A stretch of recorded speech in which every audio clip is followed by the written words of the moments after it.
విదేశాల్లో చదువుకోవాలి, అక్కడే మంచి ఉద్యోగం సాధించి సెటిల్ అవ్వాలి. ఇదే నేటి యువత కల. ముఖ్యంగా ఆస్ట్రేలియా వెళ్లాలనుకునే భారతీయ యువతకు అక్కడి ప్రభుత్వం ఒక బంపర్ ఆఫర్ ప్రకటించింది. Work and holiday visa subclass 462తో పాటు యువ ప్రొఫెషనల్స్ కోసం మేట్స్ ప్రోగ్రాంను తీసుకొచ్చింది. ఇందుకోసం బ్యాలెట్ సిస్టమ్ లాటరీ ద్వారా అభ్యర్థులను ఎంపిక చేస్తారు. అసలు ఈ బ్యాలెట్ విధానం ఎలా పనిచేస్తుంది? ఎవరికి అర్హత ఉంటుంది? లాటరీలో పేరు వచ్చాక ప్రాసెస్ ఏంటి? ఈ అంశాలపై పూర్తి క్లారిటీ ఇచ్చేందుకు విదేశీ విద్య, ఉపాధి వ్యవహారాల నిపుణులు శ్రీ ఆలపాటి సుభకర్తో మా ప్రతినిధి వల్లభనేని రంగారావు ప్రత్యేక ముఖాముఖి. ఆస్ట్రేలియా ప్రభుత్వం భారత యువత కోసం holiday and work visa sub class 462 ballot సిస్టమ్ను తీసుకొచ్చింది. ఈ విధానం విద్య, ఉపాధి అవకాశాల పరంగా హాట్ టాపిక్గా మారింది. ఇప్పటికే మేట్స్ అనే మరో బ్యాలెట్ ఆధారిత విధానం కూడా అక్కడ అమల్లో ఉంది. ఇదే తరహా విధానాలు ఏ దేశాల్లో ఉన్నాయి, అందుకు సంబంధించిన మరిన్ని వివరాలను విదేశీ విద్యారంగ నిపుణులు సుభకర్ గారిని అడిగి తెలుసుకున్నాం. సార్ నమస్కారం. సార్ నమస్తే. ఆస్ట్రేలియా బ్యాలెట్ వీసా అంటే ఏమిటి? స్టూడెంట్ వీసాకు, వర్క్ వీసాకు ఇది ఏ విధంగా భిన్నమైనది? ఆస్ట్రేలియా 462 వీసా సబ్ క్లాస్ అని చెప్పి అంటారండి వీటిని. 462 వీసా సబ్ క్లాస్ కేటగిరీలో ఏంటి అని అంటే వర్క్ అండ్ హాలిడే వీసా అంటారు దీన్ని. అంటే ఈ వీసా పరంగా ఎవరైనా సరే క్యాండిడేట్స్ ఆస్ట్రేలియాకి వెళ్ళి ఒక 1 year వీసా టర్మ్ వస్తుంది. ఆ వీసా టర్మ్లో వాళ్ళు అక్కడ వర్క్ చేయొచ్చు, లేదా వాళ్ళు ట్రావెల్ చేయొచ్చు, హాలిడే చేసుకోవచ్చు, లేదా ఒక స్మాల్ డ్యూరేషన్ ఏదన్నా కోర్స్ కావాలన్నా చేసుకోవచ్చు. సో ఇది మంచి ఆపర్చునిటీ మన ఇండియన్ యూత్కి. ఎందుకనంటే వాళ్ళకి ఎన్నో లక్షలు పెట్టుకొని ఎడ్యుకేషన్ వీసాకి వెళ్ళాలనో, లేదంటే వర్క్ వీసా గురించి వాళ్ళకి స్పాన్సర్షిప్ వెయిట్ చేస్తాం గురించో ఇవన్నీ లేకుండానే డైరెక్ట్గా ఈ బ్యాలెట్ సిస్టమ్ ద్వారా వాళ్ళు ఎంపిక కనుక అయితే అక్కడికి వెళ్ళి వాళ్ళు ఏదర్ హాలిడే అన్నా చేయొచ్చు, లివ్ చేయొచ్చు, లేదా వర్క్ చేయొచ్చు, పార్ట్ టైం అన్నా చేయొచ్చు, ఫుల్ టైం అన్నా కూడా చేయొచ్చు.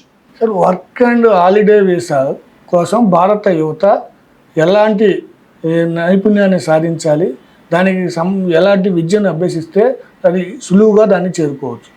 ఓ రకంగా చెప్పాలంటేనండి, ఈ work and holiday visa 462 sub క్లాస్కి ఎక్కువ రిక్వైర్మెంట్స్ లేవు. One of the main requirements ఏంటంటే యువత ఏజ్ 18 to 30 మధ్యలోనే ఉండాలి. అబోవ్ 30 అప్లై చేయకూడదు, అలానే అండర్ 18 కూడా అప్లై చేయకూడదు. సో ఎనీవన్ అబౌవ్ 18 నుండి బిలో 30 ఉన్న ఎవరైనా సరే భారతీయ యువత అప్లై చేసుకోవచ్చు. రెండో పాయింట్ ఏంటంటే మీ దగ్గర అట్లీస్ట్ డిప్లొమా కానీ, బ్యాచిలర్స్ కానీ, ఏ స్పెషలైజేషన్లో అయినా సరే క్వాలిఫికేషన్ ఉండాల్సింది ఉంటుంది. వాళ్ళకి ఏ ఇంగ్లీష్ రిక్వైర్మెంట్స్ IELTS కానీ, PTE కానీ ఇంత స్కోర్ ఉండాలనే రిక్వైర్మెంట్ కూడా లేదు. వాళ్ళు ఏంటంటే ఈ బ్యాలెట్ సిస్టంలో, ఇది నిన్న ఓపెన్ అయింది, 4th నుంచి 26th of this month వరకు ఈ బ్యాలెట్ ఓపెన్ ఉంటుంది. ఈ బ్యాలెట్లో వాళ్ళ డీటెయిల్స్ అన్ని కరెక్ట్గా వాళ్ళు సబ్మిట్ చేస్తే దానిలో నుంచి డ్రాలో కొంతమందిని పిక్ చేసుకుంటారు. ఆ కొంతమందికి ఈ 1 year వీసా ఇస్తారు. ఈ 1 yearలో నేను ఇందాక చెప్పినట్టు వాళ్ళు అక్కడ స్టే చేయొచ్చు, అక్కడ వర్క్ చేయొచ్చు, అక్కడ హాలిడే చేసుకోవచ్చు, లేదా maximum duration of 4 months course చేయొచ్చు. అలానే ఈ వీసాకి ఏంటంటే 2 సార్లు ఎక్స్టెన్షన్ చేసే కెపాసిటీ ఉంది. వాళ్ళు కనుక కరెక్ట్ జాబ్ వెతికి ఎంప్లాయర్ వచ్చింది అనుకోండి, వాళ్ళు వర్క్ వీసాలోకి మారచ్చు. కానీ 1 year తర్వాత వాళ్ళ సాటిస్ఫాక్టరీ స్టే బట్టి 2 more years వరకు ఎక్స్టెన్షన్ వచ్చే ఆపర్చునిటీ ఉంటుంది. సార్, బ్యాలెట్లో ఎంపిక కావడం ద్వారా వీసా గ్యారంటీనా, లేక ఇంకా ఏమైనా దశలు ఉంటాయా? యువత ఎలాంటి జాగ్రత్తలు తీసుకోవాల్సి ఉంటుంది? ఫస్ట్ స్టేజ్ మనకి బ్యాలెట్లో ఎంపిక అవుతామండి. బ్యాలెట్లో ఎంపిక అయిన తర్వాత వాళ్ళు పేపర్ వర్క్ చెప్తారు. సో బ్యాలెట్ అంటే వీసా కాదు.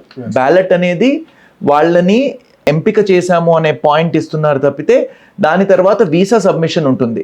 ఆ వీసాకి సంబంధించి బ్యాలెట్లో వాళ్ళు లివింగ్ ఎక్స్పెండెన్స్ గురించి కానీ ఏమన్నా ఉన్నాయా, వాళ్ళ బ్యాక్గ్రౌండ్ ఏముంది, వాళ్ళ క్వాలిఫికేషన్ సర్టిఫికేషన్ ఏముంది, ఇవన్నీ తీసుకొని వీసాకి సబ్మిట్ చేయాల్సింది ఉంటుంది. సో అట్లా వీసాకి సబ్మిట్ చేసిన తర్వాత వీసా వస్తుంది.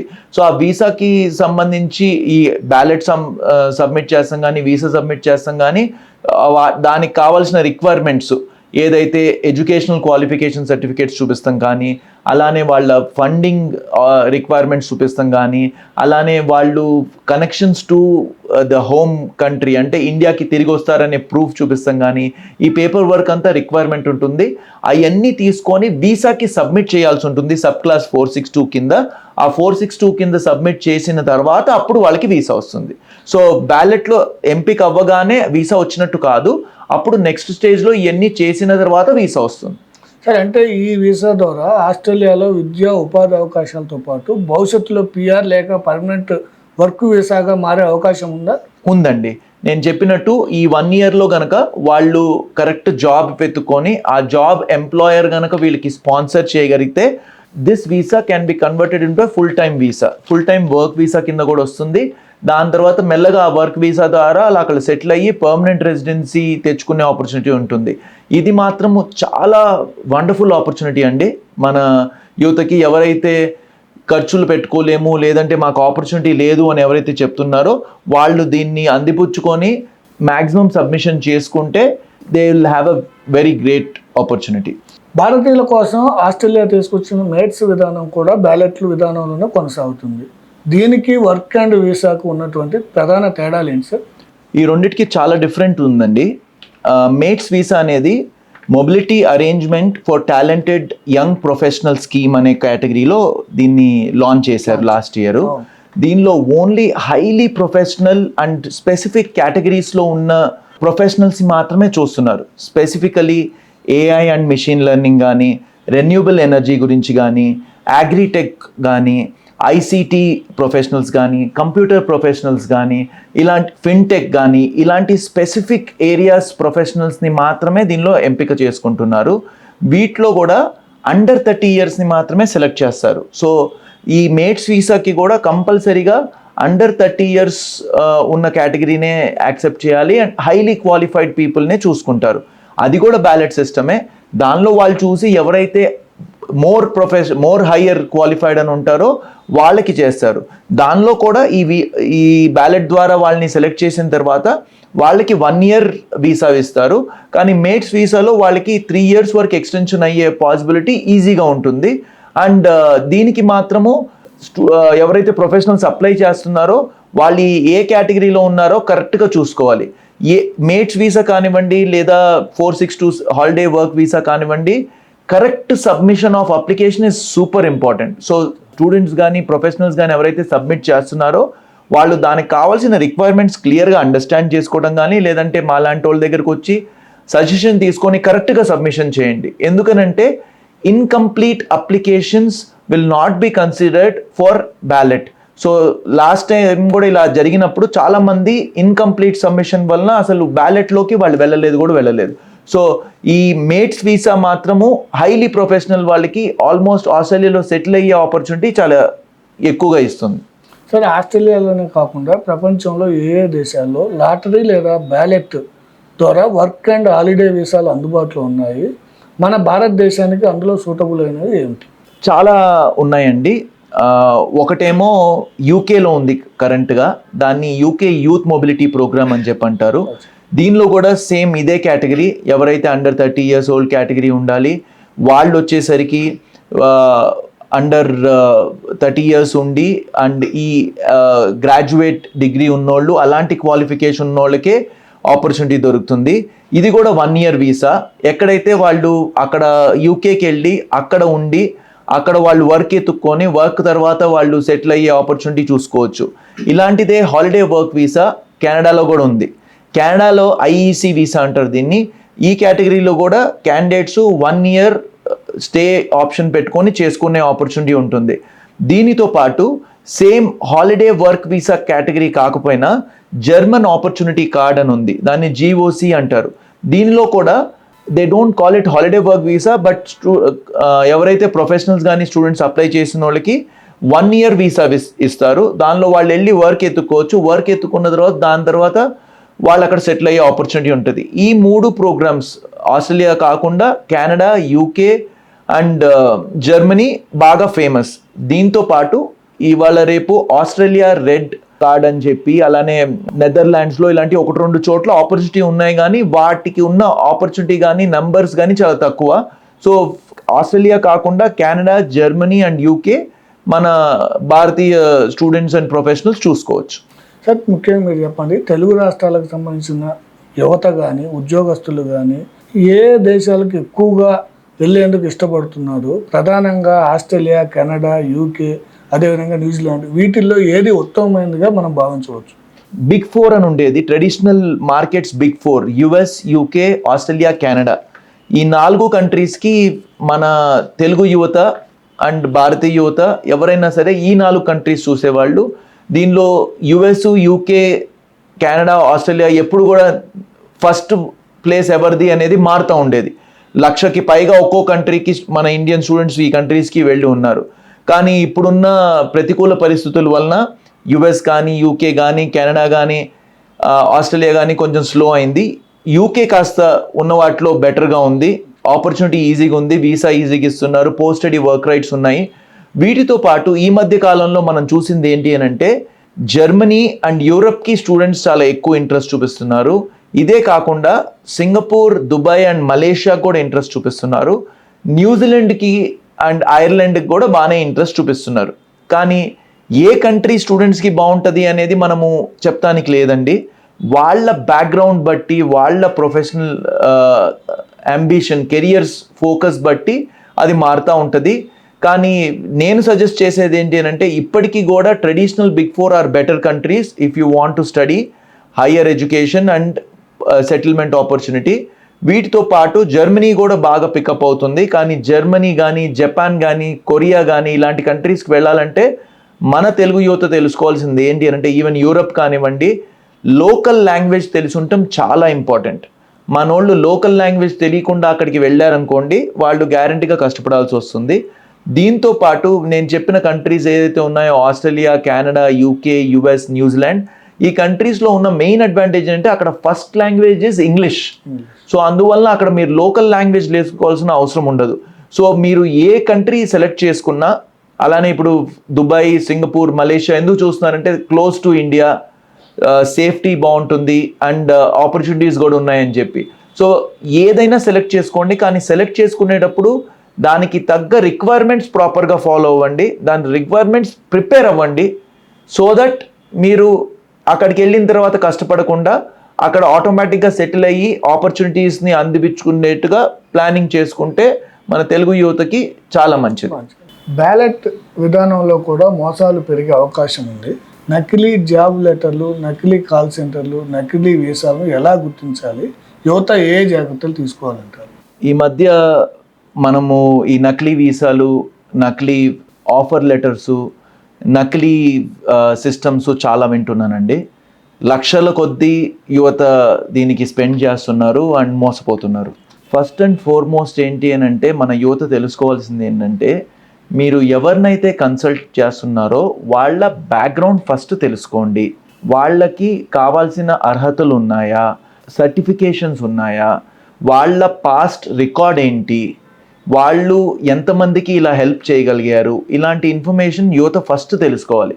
ఇవాళ ఏ రంగంలో మనకి ఏ సినిమా కలెక్షన్ ఎప్పుడు ఎంత వచ్చింది, ఏ సినిమా ఏ రోజు రిలీజ్ అవుతుంది, ఏ సినిమాది ఎక్కడ షూటింగ్ జరిగింది, ఇవన్నీ మన యువత తెలుసుకుంటున్నప్పుడు ఏ కంట్రీ ఏ కేటగిరీలో వీసాలు ఇస్తుంది, ఏ కంట్రీ ఏ కన్సల్టెంట్ రీచ్ అవుతున్నప్పుడు వాళ్ళ బ్యాక్గ్రౌండ్ ఏంటి, వాళ్ళు ఎంతమందిని పంపించారు, ఇవన్నీ కూడా మీరు సెర్చ్ చేస్తే చాలా ఈజీగా దొరుకుతుందండి.